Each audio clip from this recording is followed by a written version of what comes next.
archolonam induk ardamnam Jisure cho apa ru archolonam induk ardamnam Jisure cho apa Tawag damdami Klemaling tami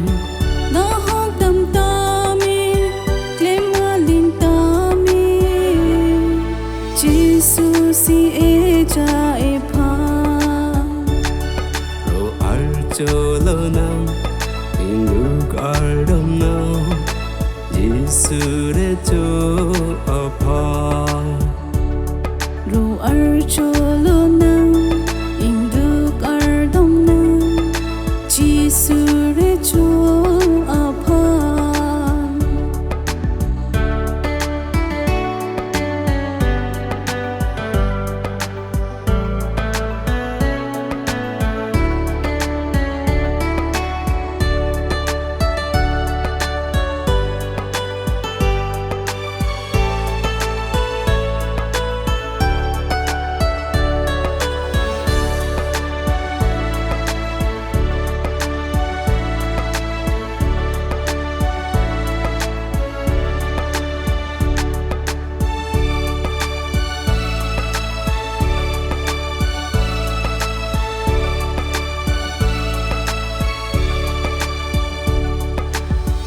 Sining la bên từ thế ta em phu Ranh sinh sang ngô chú si la nang nê bi Tu muốn căng xóm các chi du ở son thốt si Bung an lo nhìn cái rong bê nhìn căng xa Sining la bên từ thế ta em phu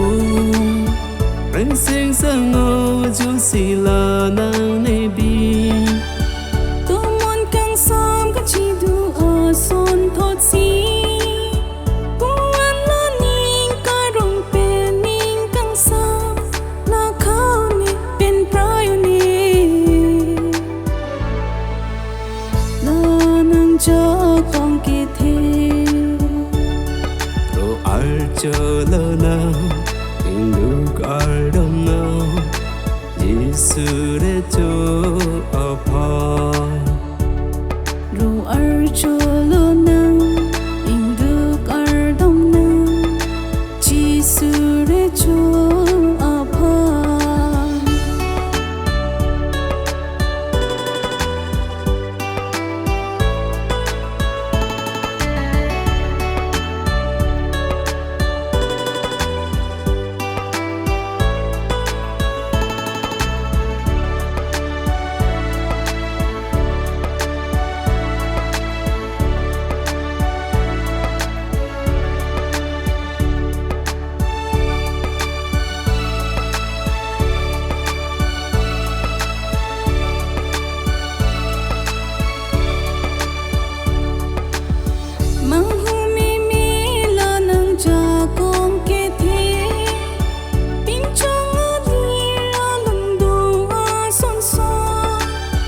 Maybe di ju de la na nga ja ko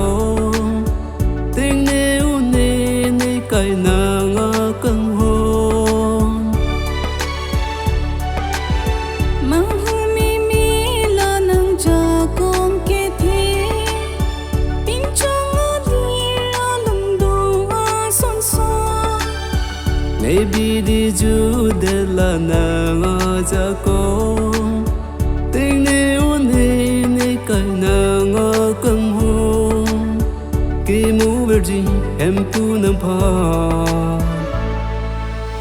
La ne kai ju je tik a ru archolonam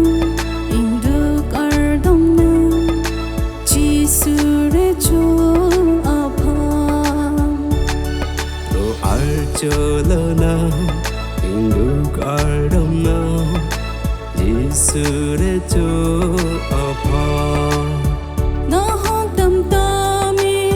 Klemaling tami Nahog damdami Klemaling tami